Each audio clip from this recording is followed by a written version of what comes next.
Hello, good morning. ಇದು ಬಂದು reception vlog ಆಗ್ತಾ ಇದ್ದೀನಿ. ಸೊ ರಿಸೆಪ್ಷನ್ ವ್ಲಾಗ್ ಜಾಸ್ತಿ ಮಾಡ್ಕೊಳಕ್ಕಾಗಿಲ್ಲ, ಆದಷ್ಟು ಕಡಿಮೆನೇ ಮಾಡ್ಕೊಂಡಿದ್ದೆ. ನಾನು ನಮ್ಮ ಅತ್ತಿಗೆ ಇಬ್ಬರು ಈ ಥರ ರೆಡಿ ಆಗಿದ್ವಿ. ಆಂಟಿಗೆಲ್ಲ ರೆಡಿ ಮಾಡಿಕೊಟ್ಟಾದಮೇಲೆ ತುಂಬಾ ಲೇಟ್ ಆಗಿತ್ತು. ಇಟ್ಸ್ ಓಕೆ, ನಾವೇನು ಗೆಸ್ಟ್ಗಳಲ್ವ, ಲೇಟಾಗಿ ರೆಡಿ ಆದರೂ ನಡೆಯುತ್ತೆ ಅಂತ ಲೇಟಾಗಿ ರೆಡಿಯಾಗಿ ಈಚೆಲ್ಲ ಸ್ವಲ್ಪ ತಣ್ಣ ಗಾಳಿ ತಗೊಳ್ಳೋಣ ಅಂತ ಹೋಗಿದ್ವಿ. ಸಿಕ್ಕಾಬಿಟ್ಟೆ ಸೆಕೆ ಆಗೋಗಿತ್ತು. ನನ್ನ ಮಗನ ಸುಧಾರಿಸೋ ಅಷ್ಟರಲ್ಲಂತೂ ಸಾಕಾಗೋಗಿತ್ತು. ಅವನು ಬಟ್ಟೆ ಹಾಕಿ ಅವನು ರೆಡಿ ಮಾಡೋ ಅಷ್ಟರಲ್ಲೇ ಸುಸ್ತಾಗಿ ಹೋಗಿತ್ತು. ಹಾಗಾಗಿ ಜಾಸ್ತಿ ವಿಡಿಯೋ ಮಾಡೋಕ್ಕಾಗಿಲ್ಲ. ಇವರೆಲ್ಲ ಬಂದು ಆಂಟಿ ರಿಲೇಷನ್ಸು. ಸೊ ಹಾಗೆ ತಮಾಷೆ ಮಾಡಿಕೊಂಡು ಕೆಲವೊಂದಷ್ಟು ಮಾತುಗಳಾಡ್ತಾಯಿದ್ವಿ. ಅದೆಲ್ಲ ಡೈರೆಕ್ಟಾಗಿ ಹಾಕಿಲ್ಲ, ಬರೀ ವಾಯ್ಸ್ ಓವರ್ ಕೊಟ್ಟಿದ್ದೀನಿ. ತಮಾಷೆಗೆ ಮಾತಾಡೋದೆಲ್ಲ ಕೆಲವೊಂದು ಹಾಕಬಾರ್ದಲ್ವ. ಹಾಗಾಗಿ ಇವ್ರು ಬಂದು ಆಂಟಿ ಫ್ರೆಂಡು ಮತ್ತು ನಮ್ಮ ಅತ್ತಿಗೆ. ನಾವು ಹುಡುಗಿ ಜೊತೆ ರಿಸೆಪ್ಷನಲ್ಲಿ ಫೋಟೋ ತೆಕ್ಕೊಳ್ಳೋಕೆ ಹೋಗಿ ವೀಡಿಯೋ ಮಾಡ್ತಾಯಿದ್ದೆ. ಹಾಗೆ ಆ ಕ್ಲಿಪ್ಪಿಂಗ್ಸು ಆ್ಯಡ್ ಮಾಡಿದೆ. ನನ್ನ ಮಗ ಅಂತೂ ಸಿಕ್ಕಾಬಿಟ್ಟೆ ಟಯರ್ಡ್ ಆಗಿಬಿಟ್ಟಿದ್ದಾನೆ. ನೋಡಿ, ನಾವು ನಮ್ಮ ಫ್ರೆಂಡು ಎಲ್ಲ ಕೂತಿದ್ದೀವಿ, ನಮ್ಮ ಅತ್ತಿಗೆ ಎಲ್ಲರೂ. ಹಾಗೆ ರಿಸೆಪ್ಷನ್ ಅದ್ರ ಪಾಡ್ಗದು ನಡೀತಾ ಇದೆ. ಹಾಗೆ ನೋಡ್ಕೊಂಡು ತಮಾಷೆ ಮಾಡ್ಕೊಂಡು ಯಾವ ರೀಲ್ ಮಾಡೋಣ ಅಂದ್ಕೊಂಡು ಒಂದು ಮುಸ್ತಫಾ ಅನ್ನೋದು ಕಾಮಿಡಿ ರೀಲ್ ಇತ್ತು. ಸೊ ಅದನ್ನು ಮಾಡಿದೆ, ಚೆನ್ನಾಗಿತ್ತು. ಹಾಗೆ ಮಾತಾಡ್ಕೊಂಡು ತಮಾಷೆ ಮಾಡಿಕೊಂಡು ಮಾತಾಡ್ತಾ ಇದ್ವಿ. ನಾವು ಎಲ್ಲ ಸಿಕ್ಕಾಬಿಟ್ಟೆ ಸೆಕೆ, ನನಗಂತೂ ಸಖತ್ ಸೆಕೆ ಆಗ್ತಾಯಿತ್ತು. ಸೊ ನಾನು ಈ ಥರ ಡ್ರೆಸ್ಸಪ್ ಆಗಿದ್ದೆ. ಆ ಸೆಕೆಗಂತೂ ಎಷ್ಟು ಮೇಕಪ್ ಮಾಡಿದ್ವು ಅಷ್ಟು ಹೊಟ್ಟೆ ಹೋಗಿತ್ತು. ಉಳ್ಕೊಂಡಿದ್ದಷ್ಟು ಮೇಕಪ್ಗೆ ಸೆಕೆ ಮಾಡಿ ಗಾಳಿ ಬೀಸ್ಕೊಂಡು ಮಾತಾಡ್ತಾಯಿದ್ವಿ ತಮಾಷೆ ಮಾಡಿಕೊಂಡು. ನಮ್ಮ ಫ್ರೆಂಡು ನಾವೆಲ್ಲ, ನಮ್ಮ ಅತ್ತಿಗೆ ಎಲ್ಲರೂ ಊಟ ಎಲ್ಲ ಮುಗಿಸ್ಕೊಬಂದು ಕೂತಿದ್ವಿ. ಇವರಿಬ್ಬರು ಪ್ರಾಪ್ತಿ ಪ್ರಾಣ್ವಿ, ನಮ್ಮ ಗೊತ್ತಲ್ಲ ನಮ್ಮ ಫ್ರೆಂಡ್ ಮಕ್ಕಳು ಅವರಿಬ್ಬರು, ನನ್ನ ಮಗಳು. ಎಲ್ಲರೂ ಏನೇನೋ ತಮಾಷೆ ಮಾಡ್ಕೊಂಡು ಬಾಯ್ ಮಾಡಿ ಅಂದ್ಕೊಂಡು ಕೊನೆಗೆ ನಾವು ಫ್ಯಾಮಿಲಿ ಮತ್ತು ಅವ್ರ ಫ್ಯಾಮಿಲಿ ಎಲ್ಲರೂ ಫೋಟೋ ತೆಕ್ಕಿಸ್ಕೊಳ್ತಾ ಇದ್ವಿ. ಹಾಗೆ ಆಂಟಿನ ಈ ಥರ ರೆಡಿ ಮಾಡಿದ್ವಿ. ಆಂಟಿನೂ ತುಂಬಾ ಚೆನ್ನಾಗಿ ಕಾಣ್ತಾಯಿದ್ರು. ಮತ್ತು ಹುಡುಗರದೆಲ್ಲ ಒಂದು ಫೋಟೋ ತೆಕ್ಕೊಂಡ್ವಿ. ಮತ್ತು ಆಂಟಿ ನಾವೆಲ್ಲ ಒಂದು ಸೆಲ್ಫಿ ತೆಕ್ಕೊಂಡ್ವಿ. ಫ್ಯಾಮಿಲಿ ಫೋಟೋಗಳು ಎಲ್ಲನೂ ಆ್ಯಡ್ ಮಾಡಿದ್ದೀನಿ.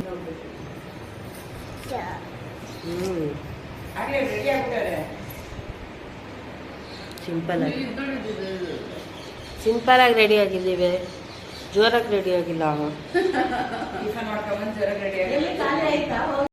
ಬೆಳಗಾಗಿತ್ತು. ಸೊ ಕೆಳಗೆ ಹೋಗಿ ಸ್ವಲ್ಪ ಕಾಫಿ ಕುಡಿದು ತಿಂಡಿ ಏನಾರು ಇದೆಯಾ ಅಂತ ನೋಡೋಣ ಅಂತ ಹೊರಟಿದ್ದೀವಿ. ಎಷ್ಟು ಚೆನ್ನಾಗಿದೆ ಇಲ್ಲೆಲ್ಲ ಅಂದರೆ ಫುಲ್ಲು ಗ್ರೀನರಿ, ಎಲ್ಲ ಹೊಲನೋ ಗದ್ದೆನೋ ಗೊತ್ತಿಲ್ಲ, ಹೊಲ ಗದ್ದೆಗಳ ಥರ ಇತ್ತು. ಅಲ್ಲೇ ಇದ್ದಿದ್ದು ಚೌಟ್ರಿ. ನನ್ನ ಮಗ ಅಂತೂ ಅವರು ನಮ್ಮ ಅತ್ತಿಗೆ ಎತ್ಕೊಂಡಿದ್ದಕ್ಕೆ ಲಬೋ ಅಂತ ಬಾಯಿ ಪಡ್ಕೊಳ್ತಾ ಇದ್ದ. ನಾನು ಬೇಡ, ಅಮ್ಮನೇ ಬೇಕು ಅಂದ್ಕೊಂಡು ಎತ್ಕೊಂಡು ಒಂಚೂರು ಕೆಳಗೆ ಹೋಗೋಣ ಅಂದರೂ ಕೇಳ್ತಾ ಇಲ್ಲ. ಅಲ್ಲೇನಾದ್ರು ಕಾಫಿ ರೆಡಿ ಇದ್ದರೆ ಕಾಫಿ ಕುಡಿಯೋಣ ಅಂತ. ಯಾರೂ ಇರಲಿಲ್ಲ, ಎಲ್ಲರೂ ದೇವ್ರ ತರಕ್ಕೆ ಅಂತ ಹೋಗಿದ್ರು. ಹಾಗಾಗಿ ಆಂಟಿ ಹುಡ್ಕೊಂಡು ಹೋದ್ವಿ. ಸರಿ ಆಂಟಿಗೆ ರೆಡಿ ಮಾಡಿಬಿಡೋಣ ಅಂತ. ಬಟ್ ಆಂಟಿ ಇರಲಿಲ್ಲ ಅಲ್ಲಿ. ದೇವ್ರ ತರಕ್ಕೆ ಅಂತ ಎಲ್ಲರೂ ಫ್ಯಾಮಿಲಿ ಸಮೇತ ಹೋಗಿದ್ರು. ಅಲ್ಲಿಗೆ ಹೋದ್ವಿ ನಾವು. ಯಾಕಂದರೆ ಅವ್ರ ಕಡೆ ಒಂಥರ ತರ್ತಾರೆ ದೇವರು, ಅವ್ರ ಪದ್ಧತಿ ಒಂಥರ ಇರುತ್ತಲ್ವ ಅಂತ. ಹಾಗೆ ಕೆಳಗೆ ಹೋಗಿ ಫಸ್ಟ್ ಕಿಚನ್ ಅತ್ತೆ ಎಲ್ಲೋಯ್ತು, ಅತ್ತೆ ಎಲ್ಲಿ ಒಂದು ಟ್ರಿಪ್ ಕಾಫಿ ಆಲ್ರೆಡಿ ಆಗೋದಿತ್ತು. ಮತ್ತು ಕೂತಿದ್ದೀವಿ ಎಲ್ಲರೂ ಮಾತಾಡಿಕೊಂಡು. ಅಲ್ಲಿವರೆಗೂ ದೇವ್ರು ನೋಡ್ಕೊಂಬರೋಣ, ದೇವ್ರು ತರ್ತಾ ಇದ್ದಾರಲ್ಲ, ಪೂಜೆ ಮಾಡ್ತಾ ಇದ್ದಾರೆ ಆಂಟಿ. ದೇವ್ರಿಗೆಲ್ಲ ರೆಡಿ ಮಾಡ್ಕೊಳ್ತಾ ಇದ್ದಾರೆ. ಅಲ್ಲೇ ಒಂದು ಪುಟ್ಟ ದೇವಸ್ಥಾನ ಥರ ಇತ್ತು ಅಲ್ಲಿ. ಸೊ ಹಾಗೆ ಕ್ಲಿಪ್ಪಿಂಗ್ಗಳನ್ನೆಲ್ಲ ತೆಕ್ಕೊಂಡೆ. ಅವರು ಹುಡುಗಿ ಕಡೆಯವರು ಪೂಜೆ ಮಾಡ್ತಾರೆ, ಹುಡುಗನ ಕಡೆಯವರು ಪೂಜೆ ಮಾಡ್ತಾರೆ. ಇವಾಗ ಆಂಟಿ ಪೂಜೆ ಮಾಡಿದ್ರು. ಹಾಗೆ ಅವ್ರವ್ರ ಪದ್ಧತಿ ಹೇಗಿರುತ್ತೆ ಹಾಗಾಗಿ ಮಾಡ್ತಾರೆ. ನಾವು ಹಾಗೆ ಸ್ವಲ್ಪ ಹೊತ್ತು ನಿಂತ್ಕೊಂಡು ನೋಡಿಕೊಂಡು ಆಮೇಲೆ ಸರಿ, ಆಂಟಿಗಿನ್ನ ತುಂಬಾ ಕೆಲಸಗಳಿತ್ತು ಮದುವೆ ಶಾಸ್ತ್ರದ್ದೆಲ್ಲ. ಸರಿ, ಅವ್ರು ಅದೆಲ್ಲ ಮಾಡ್ಕೊಂಡು ಬರೋ ಅಷ್ಟರಲ್ಲಿ ನಾವು ಫಸ್ಟ್ ಸೀರೆ ಎಲ್ಲ ಉಟ್ಕೊಂಡು ರೆಡಿ ಆಗಿಬಿಡೋಣ ನಡೀರಿ ಅಂದ್ಬಿಟ್ಟು ನಮ್ಮ ಅತ್ತಿಗೆಗೆ ಹೇಳಿ ನಾವೆಲ್ಲ ರೆಡಿ ಆದ್ವಿ. ಅವ್ರು ಅಷ್ಟರಲ್ಲಿ ದೇವರೆಲ್ಲ ತಂದುಬಿಟ್ಟು ಮತ್ತು ಕಂಕಣನ ಏನೋ ಕಟ್ಟಿಸಿ ಎಲ್ಲ ಮಾಡಿ ಬಂದರು ಆಂಟಿ. ಆಮೇಲೆ ಆಂಟಿಗೆ ರೆಡಿ ಮಾಡಿದ್ವಿ. ಕೆಲವೊಂದಷ್ಟು ಶಾಸ್ತ್ರಗಳು ತುಂಬಾ ಮಾಡಿದ್ದಾರೆ ಅವರು ಆ್ಯಕ್ಚುಲಿ. ಮತ್ತು ಆಂಟಿನ ರೆಡಿ ಮಾಡಬೇಕಿತ್ತಲ್ವ ನಾವು. ಅಲ್ಲಿವರೆಗೂ ಅವ್ರ ಶಾಸ್ತ್ರ ಮುಗಿಸ್ಕೊಳ್ಳಿ ನಾವು ರೆಡಿ ಆಗಿಬಿಡೋಣ ಅಂತ ಹೋದ್ವಿ. ಹಾಗಾಗಿ ಆ ಶಾಸ್ತ್ರಗಳನ್ನೆಲ್ಲ ನಿಮಗೆ ತೋರ್ಸೋಕ್ಕಾಗಿಲ್ಲ. ಈ ದೇವ್ರ ತರುವಾಗ ಪೂಜೆ ಮಾಡ್ತಿದ್ದಾರಲ್ಲ ಅದೊಂದಷ್ಟನ್ನು ಮಾತ್ರ ನಾನು ವಿಡಿಯೋ ಮಾಡಿಕೊಂಡೆ. ಯಾಕಂದರೆ ಅವ್ರು ಮಾಡೋ ಶಾಸ್ತ್ರಗಳೆಲ್ಲ ನೋಡ್ತಾ ಕೂತ್ಕೊಂಡ್ರೆ ನಾವು ರೆಡಿ ಆಗೋಕ್ಕಾಗಲ್ಲ. ಇಲ್ಲ, ಆಂಟಿನ ರೆಡಿ ಮಾಡಿ ನಾವು ರೆಡಿ ಆಗೋ ಅಷ್ಟರಲ್ಲಿ ಟೈಮೇ ಆಗಿಬಿಡುತ್ತೆ. ಹಾಗಾಗಿ ನೈಟ್ ಹಾಗೆ ಆಗಿದ್ದು. ನಾವೇ ಫಸ್ಟ್ ರೆಡಿ ಆಗಿಬಿಟ್ಟಿದ್ದಿದ್ರೆ ಆಂಟಿನ ಆರಾಮಾಗಿ ರೆಡಿ ಮಾಡಿ ನಿಲ್ಲಿಸ್ಬಿಡ್ಬೋದಾಗಿತ್ತು. ಹಾಗಾಗಿ ನಾವು ಬೆಳಗ್ಗೆ ಏನು ಮಾಡಿದ್ವಿ ಅಂದರೆ ಫಸ್ಟು ನಾವು ರೆಡಿ ಆಗಿಬಿಡೋಣ, ಆಮೇಲೆ ಆಂಟಿ ಅಷ್ಟರಲ್ಲಿ ಅವ್ರ ಶಾಸ್ತ್ರಗಳೆಲ್ಲ ಮುಗಿಸ್ಕೊಂಡು ಬರ್ತಾರೆ ಅಂದ್ಬಿಟ್ಟು ಪ್ಲ್ಯಾನ್ ಮಾಡ್ಕೊಂಡ್ವಿ. ಹಾಗಾಗಿ ಕೆಲವೊಂದಷ್ಟನ್ನು ಮಾತ್ರ ವಿಡಿಯೋ ಮಾಡಿ ದೇವರನ್ನ ಎತ್ಕೊಂಡು ಬರೋದನ್ನೆಲ್ಲ ನಾನು ವಿಡಿಯೋ ಮಾಡೋಕ್ಕಾಗಲಿಲ್ಲ. ಚೆನ್ನಾಗಿರುತ್ತೆ. ಒಬ್ಬೊಬ್ರದ್ದು ಒಂದೊಂದು ಥರ ಶಾಸ್ತ್ರಗಳಿರುತ್ತಲ್ವ, ನೋಡೋಕ್ಕೂ ಚೆನ್ನಾಗಿರುತ್ತೆ. ನಮ್ಮ ಕಡೆನೇ ಒಂಥರ ಮಾಡಿರ್ತೀವಿ, ಅವ್ರ ಕಡೆನೇ ಒಂಥರ ಮಾಡಿರ್ತಾರೆ. ಅಲ್ಲೂ ತುಂಬಾ ಚೆನ್ನಾಗಿತ್ತು, ಪ್ಲೇಸ್ಗಳೆಲ್ಲ ಮಾತ್ರ ತುಂಬಾ ಚೆನ್ನಾಗಿತ್ತು. ಇದೆಲ್ಲ ಆದಮೇಲೆ ನಾವು ದಾರ ಮುಹೂರ್ತ ಎಲ್ಲ ಮುಗಿದ ಮೇಲೆ ಅಲ್ಲಿ ಬಂದು ನಾನು ನಮ್ಮ ಯಜಮಾನ್ರು ತುಂಬ ಅಂದರೆ ತುಂಬ ರೀಲ್ಸು ಫೋಟೋಸು ಎಲ್ಲ ತೆಕ್ಕೊಂಡಿದ್ದೀವಿ. ಇನ್ಸ್ಟಾಗ್ರಾಮಲ್ಲಿ ಎಲ್ಲ ಅಪ್ಲೋಡ್ ಮಾಡಿದ್ದೀನಿ. ಫ್ರೀ ಇದ್ದಾಗ ಒಂದು ಸತಿ ಹೋಗಿ ನೋಡಿ. ಹಾಗೆ ಲೈಕ್ ಮಾಡೋದು ಮರಿಬೇಡಿ, ಫಾಲೋ ಮಾಡೋದು ಮರಿಬೇಡಿ ಇನ್ಸ್ಟಾಗ್ರಾಮಲ್ಲಿ. ಹಾಗೆ ಫೋಟೋಸು ಅಷ್ಟೇ ತುಂಬ ಚೆನ್ನಾಗಿ ಬರುತ್ತೆ ಗ್ರೀನರಿ ಇರೋದ್ರಿಂದ. ಇವಾಗ ಸರಿ ಅಂದ್ಬಿಟ್ಟು ನಾವು ಟಿಫನ್ ಮಾಡೋಣ ಅಂತ ಹೋಗ್ತಾ ಇದ್ದೀವಿ. ಆಲ್ರೆಡಿ ಮಂಟಪನ ಸೆಂಟ್ರ್ ಪಾಯಿಂಟಲ್ಲಿ ಮಾಡ್ತಾಯಿದ್ದೀವಿ ನಡುವೆ ಎಲ್ಲ, ಹಾಗಾಗಿ ಸ್ಟೇಜ್ನ ಸೆಂಟ್ರಲ್ಲಿ ಹಾಕಿದ್ರು. ಸೊ ನಾನು ಈ ಥರ ರೆಡಿಯಾಗಿದ್ದೆ ನೋಡಿ. ಫೈನಲಿ ರೆಡಿಯಾಗಿ ಬಂದೆ. ಆಂಟಿಗೂ ಎಲ್ಲ ರೆಡಿ ಮಾಡಿ ಅವ್ರ ಶಾಸ್ತ್ರಗಳೆಲ್ಲ ಮಾಡ್ಕೊಳ್ತಾ ಇದ್ದಾರೆ. ನಾನು ಸ್ವಲ್ಪ ರೀಲ್ಸ್ ಮಾಡ್ಕೊಳ್ಳೋಣ ಅಂತ ಹೋಗ್ತಾ ಇದ್ದೀವಿ. ನಾನು ನನ್ನ ಮಗಳು ಇಬ್ಬರು ಮಾತಾಡಿಕೊಂಡು, ನಮ್ಮ ಯಜಮಾನ್ರು ಬರ್ತಾ ಇದ್ದಾರೆ ಹಿಂದೆಗಡೆ. ಅಲ್ಲಿ ತುಂಬಾ ಚೆನ್ನಾಗಿದೆ ದೇವಸ್ಥಾನದ ಹತ್ರ ಅಂತ ಹೇಳಿದ್ನಲ್ಲ, ಅಲ್ಲಿ ಒಂದು ಸ್ವಲ್ಪ ರೀಲ್ಸ್ಗಳು ಮಾಡ್ಕೊಳ್ಳೋಣ ಅಂತ. ಇಷ್ಟು ಚೆನ್ನಾಗಿ ರೆಡಿಯಾಗಿ ನಾವು ರೀಲ್ಸ್ ಮಾಡ್ಕೊಳ್ತೀರಿ, ಏನೋ ಒಂಥರ ಅನ್ಕಂಫರ್ಟಬಲು. ನನಗಂತೂ ರೀಲ್ಸ್ ಮಾಡಲೇಬೇಕು ಚೆನ್ನಾಗಿ ರೆಡಿ ಆದರೆ. ಅದು ಫಸ್ಟ್ ಟೈಮ್ ಯಾವುದೇ ಡ್ರೆಸ್ ಆಗಲಿ ಸ್ಯಾರಿ ಆಗಲಿ ಹಾಕ್ಕೊಂಡ್ರಂತೂ ರೀಲ್ಸ್ ಮಾಡಿದ್ರೇ ನಂಗೆ ಸಮಾಧಾನ. ಅಷ್ಟೆಲ್ಲ ಕಷ್ಟಪಟ್ಟು ರೆಡಿಯಾಗಿ ಒಂದು ಸ್ವಲ್ಪ ರೀಲ್ಸ್ ಎಂಜಾಯ್ ಮಾಡಲಿಲ್ಲ ಅಂದರೆ ಏನು ಪ್ರಯೋಜನ ಅಲ್ವಾ? ಸೊ ಹಾಗಾಗಿ ಎಲ್ಲನೂ ಎಂಜಾಯ್ ಮಾಡ್ಕೊಂಡು ಬಂದ್ವಿ. ಮುಹೂರ್ತ ಎಲ್ಲ ಆಗಿತ್ತು, ಅಂದರೆ ತಾಲಿ ಮಾಂಗಲ್ಯ ಎಲ್ಲ ಕಟ್ಟಿ ನೆಕ್ಸ್ಟ್ ಮಾಡೋ ಶಾಸ್ತ್ರಗಳು ಮಾಡ್ತಾಯಿದ್ರು. ಹಾಗೆ ಕೂತ್ಕೊಂಡು ವಿಡಿಯೋ ಮಾಡ್ತಾಯಿದ್ದೀನಿ.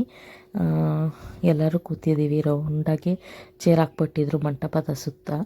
ಹಾಗಾಗಿ ಆರಾಮ್ಸೆ ನೋಡ್ಕೊಂಡು ಕೂತಿದ್ದೀವಿ. ದಾರಗೇನು ಅಷ್ಟು ಜನ ಇರಲ್ಲ, ರಿಸೆಪ್ಷನ್ಗೆ ಜಾಸ್ತಿ ಜನ ಕ್ರೌಡ್ ಇರ್ತಾರೆ. ಹಾಗಾಗಿ ಅಷ್ಟೊಂದೇನು ಕ್ರೌಡ್ ಇರಲಿಲ್ಲ, ಆರಾಮಾಗಿ ಕಾಣ್ತಾಯಿತ್ತು. ಅದು ಅಲ್ಲದೆ ಸ್ಕ್ರೀನಲ್ಲೂ ಡಿಸ್ಪ್ಲೇ ಆಗ್ತಾ ಇರುತ್ತಲ್ವ, ಆರಾಮಾಗಿ ಆ ಸಂದಿಲಿ ಕಾಣಿಸ್ತಿದ್ರು. ಅಲ್ಲಿ ಟಿ ವಿಲಿ ಆರಾಮಾಗಿ ಕ್ಲೀನಾಗಿ ಕಾಣಿಸುತ್ತೆ. ಕ್ಲೀನಾಗಿ ಪಿಕ್ಚರ್ಸ್ನ ನೋಡ್ಲೂಬೋದು, ಹಾಗೆ ರೆಕಾರ್ಡು ಮಾಡ್ಕೋಬೋದು. ಸೊ ತಾಲಿ ಎಲ್ಲ ಕಟ್ಟಾದಮೇಲೆ ಮಾಂಗಲ್ಯಕ್ಕೆಲ್ಲ ಪೂಜೆ ಮಾಡ್ತಾರಲ್ಲ, ಅದೆಲ್ಲ ಮಾಡ್ತಾಯಿದ್ರು. ಕ್ಲೀನಾಗಿ ತೋರಿಸ್ತಾಯಿದ್ರು. ಚೆನ್ನಾಗಿತ್ತು ಒಂಥರ. ನಾವು ಬೆಂಗಳೂರಲ್ಲೇ ಇದ್ದು ಬೋರ್ ಆಗ್ತಿರುತ್ತೆ. ಇದೊಂಥರ ಟ್ರಿಪ್ ಥರನೂ ಆಯಿತು, ಮದುವೆನೂ ನೋಡ್ಕೊಂಡು ಬಂದಂಗೆ ಆಯಿತು. ಸಖತ್ ಎಂಜಾಯ್ ಮಾಡಿದ್ದೀವಿ ಮಾತ್ರ ನಾವೆಲ್ಲರೂ ಅಂತೂ. ಫ್ರೆಂಡ್ಸ್ಗಳು ಮಾತು ಮಾತು ಮಾತು ಸಖತ್ ಮಾತಾಡಿ ಸಖತ್ ಕಾಲು ಎಳೆದು ಒಬ್ರಿಗೊಬ್ರು ಅಷ್ಟೇ ಚೆನ್ನಾಗಿ ಡ್ರೆಸ್ ಆಗಿ ಚೆನ್ನಾಗಿ ರೀಲ್ಸ್ ಎಲ್ಲ ಮಾಡಿಕೊಂಡು ನನಗಂತೂ ತುಂಬ ಅಂದರೆ ತುಂಬಾ ಖುಷಿ ಆಯಿತು. ಹುಡುಗ ಬಂದು ತಾಲಿ ಕಟ್ಟಿರೋದಕ್ಕೆಲ್ಲ ಶಾಸ್ತ್ರಗಳು ಮತ್ತು ಪೂಜೆಗಳು ಎಲ್ಲ ಮಾಡ್ತಾ ಇದ್ದಾರೆ. ನನಗಂತೂ ಅಲ್ಲಿ ಹೋಗಿ ಬಂದಾಗಿಂದ ಸಿಕ್ಕಾಬಿಟ್ಟೆ ಕೆಮ್ಮು, ಗಂಟಲೆಲ್ಲ ಕಿರಿಕಿರಿ, ನೀರು ವೇರಿಯೇಷನ್ ಇರುತ್ತಲ್ಲ, ಹಾಗಾಗಿ ಅದಕ್ಕೆ ಲೇಟಾಗಿ ಅಪ್ಲೋಡ್ ಮಾಡ್ತಾಯಿದ್ದೀನಿ. ನನಗೆ ಟೈಮೇ ಸಿಕ್ಕಿಲ್ಲ, ಮನೆ ಕೆಲಸ ಅದು ಇದು ಅಂತಲೇ ಆಗಿತ್ತು. ಹಾಗಾಗಿ ಇವಾಗ ಅಪ್ಲೋಡ್ ಮಾಡ್ತಾಯಿದ್ದೀನಿ. ಚೆನ್ನಾಗಿ ಬಂದಿತ್ತು, ಚೆನ್ನಾಗೂ ಆಯಿತು ಮದುವೆ ಎಲ್ಲ. ನನಗಂತೂ ತುಂಬಾ ಖುಷಿ ಆಯಿತು. ಸೊ ಆರಾಮಾಗಿ ಟಿ ವಿಲೇ ನೋಡ್ಬಿಡ್ಬೋದು. ಇದೆಲ್ಲ ನೋಡಾದ ನಂತರ ಊಟಕ್ಕೆ ಹೋಗಿ ಕೂತ್ಕೊಂಡೆ. ಊಟ ಬೇರೆ ಹಶ್ವಾಗ್ತಾಯಿತ್ತು, ಊಟ ಮಾಡ್ಕೊಂಬಿಡೋಣ, ಆಮೇಲೆ ನಿಧಾನಕ್ಕೆ ಎಷ್ಟೊತ್ತಿಗೆ ಬೇಕಾದ್ರೂ ಮಾತಾಡ್ಬೋದು. ಇವರೆಲ್ಲ ಆಂಟಿ ಫ್ರೆಂಡ್ಸು, ಮತ್ತು ಇವರು ನಮ್ಮ ಅತ್ತಿಗೆ ನನ್ನ ಫ್ರೆಂಡು ಸುಮತಿ. ಮತ್ತು ಈ ಫೋಟೋಸೆಲ್ಲ ನಾವಲ್ಲಿ ತೆಕ್ಕೊಂಡಿದ್ವಿ. ನೀವು ನೋಡಿ ಖುಷಿಯಾಗಿದ್ದರೆ ಲೈಕ್ ಮಾಡಿ, ಕಮೆಂಟು ಮಾಡಿ. ನನ್ನ ಮಗಳು ತೆಗೆದಿರೋದು ಫೋಟೋಸು ನಂಗೆ ತುಂಬಾ ಖುಷಿ ಆಯಿತು. ನನ್ನ ಮಗಳು ಈ ಥರ ಫ್ಲವರ್ ಬೊಕ್ಕೆ ಎಲ್ಲ ಇಟ್ಕೊಂಡು ಫೋಟೋ ತೆಗೆಸ್ಕೊಂಡ್ಳು. ಆನಂತರ ಬಂದು ಹುಡುಗಿದು ಪ್ರೀ ವೆಡ್ಡಿಂಗ್ ಶೂಟ್ ಮಾಡಿಸಿದ್ರು, ಚೆನ್ನಾಗಿತ್ತು ಅದೂ. ಹಾಗಾಗಿ ನಿಮಗೂ ತೋರಿಸೋಣ ಅಂತ ತೋರಿಸ್ತಾ ಇದ್ದೀನಿ. ಇದರಲ್ಲಿ ನಾನು ಫಸ್ಟ್ ಪಾರ್ಟ್ ನೋಡಿದ್ದೆ, ಇದು ಒಂದು ಸೆಕೆಂಡ್ ಪಾರ್ಟ್. ಆ್ಯಕ್ಚುಲಿ ಅದನ್ನು ನೋಡಿಲ್ಲ ನಾನು. ಆಂಟಿ ಫಸ್ಟ್ ಪಾರ್ಟ್ ತೋರಿಸಿದ್ರು, ಸೆಕೆಂಡ್ ಪಾರ್ಟ್ ತೋರಿಸಿರ್ಲಿಲ್ಲ. ಇದು ಕೂಡ ಚೆನ್ನಾಗಿದೆ, ತುಂಬ ಚೆನ್ನಾಗಿ ಮಾಡಿಸಿದ್ರು. ಪ್ರೀ ವೆಡ್ಡಿಂಗ್ ಶೂಟು ಕೂಡ ಎಲ್ಲನೂ ಹಾಕ್ತಾಯಿದ್ರು. ಹಾಗಾಗಿ ರಾತ್ರಿ ಅಂತೂ ತುಂಬಾ ನನ್ನ ಮಗ ತುಂಬ ಹಿಂಸೆ ಕೊಟ್ಬಿಟ್ಟ, ನೋಡೋಕ್ಕೆ ಆಗಿರಲಿಲ್ಲ. ಆರಾಮಾಗಿ ಇವಾಗ ಕೂತ್ಕೊಂಡು ನೋಡ್ತಾ ಇದ್ದೀನಿ, ನಿಮಗೂ ತೋರಿಸ್ತಾ ಇದ್ದೀನಿ. ಚೆನ್ನಾಗಿರುತ್ತೆ ಈ ಥರದ್ದೆಲ್ಲ ಮಾಡಿಸ್ಕೊಳ್ಳೋದು. ಇವಾಗ ತುಂಬಾ ಟ್ರೆಂಡಿಂಗ್ ಅಲ್ವಾ, ಹಾಗಾಗಿ ಅವರು ಮಾಡಿಸಿದ್ರು, ನೋಡ್ತಾ ಇದ್ದೆ. ತುಂಬ ಚೆನ್ನಾಗಿತ್ತು, ಖುಷಿನೂ ಆಯಿತು. ಸೊ ಫೈನಲಿ ಮದುವೆ ಅಂತೂ ತುಂಬ ಚೆನ್ನಾಗಾಯಿತು. ನಾವು ಚೆನ್ನಾಗಿ ಎಲ್ಲರೂ ಎಂಜಾಯ್ ಮಾಡಿಕೊಂಡು ಬ್ಯಾಕ್ ಟು ಬ್ಯಾಂಗ್ಳೂರು ಹೊರಡಕ್ಕೆ ರೆಡಿಯಾಗಿದ್ದೀವಿ. ಕೂಗ್ತಾ ಇದೆ ನೋಡ್ರಿ, ಇನ್ನ ಕೂಗ್ತಾ ಇದೆ ನವಿಲು. ಹೆಂಗಿದೆ ಹಾವೆಲ್ಲ ಇರುತ್ತೆ ನೋಡಿ. ಹಾ ಅಲ್ವಾ?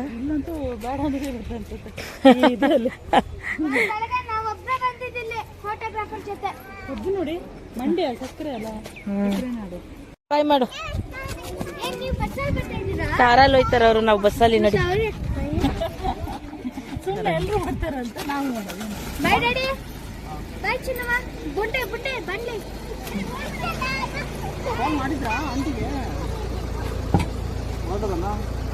ನೀರು ಬಾಟ್ಲು ನಿಮ್ಗೆ ಕೊಟ್ಟೆ ಅಲ್ವಾ? ಅವ್ನಿಗೆ ಅದೇ ನೀರು ಕುಡಿಸಿ ಪಾಪಗೆ ಬಾಟ್ಲಲ್ಲಿರೋದು. ಸೊ ಫ್ರೆಂಡ್ಸ್, ಮದುವೆ ಎಲ್ಲ ಮುಗೀತು, ಡ್ರೆಸ್ ಎಲ್ಲ ಚೇಂಜ್ ಮಾಡ್ಕೊಂಡು ಬಂದಿದೆ. ಸಿಕ್ಕಾಪಟ್ಟೆ ಬಿಸಿಲು, ಕಣ್ಣು ಬಿಡೋಕ್ಕಾಯ್ತಾ ಇಲ್ಲ, ಮುಖನೂ ನೋಡೋಕ್ಕಾಯ್ತಾ ಇಲ್ಲ, ಹಂಗಾಗಿ ಅವತಾರ ಆಗಿದ್ದೀವಿ. ಇವಾಗ ಬಸ್ಸೆಲ್ಲ ಕೂತ್ಕೊಂಡ್ರೆ ಬಂದರೆ ವಾಮಿಟ್ ಮಾಡ್ತೀವಿ, ಇಲ್ಲಾಂದ್ರೆ ಹಂಗೆ ಮನೆಗೆ ಹೋಗ್ತೀವಿ. ಆ ಬಸ್ ನೋಡಿದ್ರೆ ಸಾಕು ವಾಂತಿ ಬರುತ್ತೆ.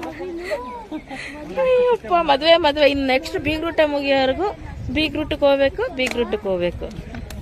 ಆ್ಯಕ್ಚುಲಿ ನನಗೆ ಬಸ್ ಅಂದ್ರೆ ಆಗಲ್ಲ, ಹಾಗಾಗಿ ವಾಮಿಟ್ ಆಗುತ್ತೆ ಅಂದಿದ್ದು. ಬಸ್ ನೋಡಿದ್ರೆ ಎಲ್ಲ ಕನ್ಫ್ಯೂಸ್ ಮಾಡ್ಕೋಬೇಡಿ. ಸೊ ನಂಗೆ ಬಸ್ ಅಂದರೆ ಹಾಗೆ, ಕೆಲವ್ರಿಗೆ ಬಸ್ ಅಂದರೆ ಸ್ವಲ್ಪ ಆ ಥರ ಸೆನ್ಸಿಟಿವ್ ಇರುತ್ತೆ, ವಾಮಿಟಿಂಗ್ ಸೆನ್ಸೇಷನು. ಸೊ ನನಗೂ ಅದೇ ಥರ ಪ್ರಾಬ್ಲಮ್ ಇದೆ. ಸೊ ರಾತ್ರಿ ತೋರ್ಸೋಕ್ಕಾಗಿಲ್ಲ, ಇವಾಗ ತೋರಿಸ್ತಾ ಇದ್ದೀನಿ. ನೇಮಿಂಗ್ ಬೋರ್ಡ್ಸ್ ಎಲ್ಲರೂ ಹೋಗಿ ಬಸ್ಸಲ್ಲಿ ಕೂತ್ಕೊಂಡ್ವಿ. ನಮ್ಮ ಅತ್ತಿಗೆ ಸೊಪ್ಪು ಕಿತ್ಕೊಂಡು ಬರ್ತೀನಿ ಅಂತ ಹೋಗಿದ್ರು, ಹಾಗಾಗಿ ಕಿತ್ಕೊಂಡು ಬರ್ತಾ ಇದ್ದಾರೆ ಅಲ್ಲಿಂದ.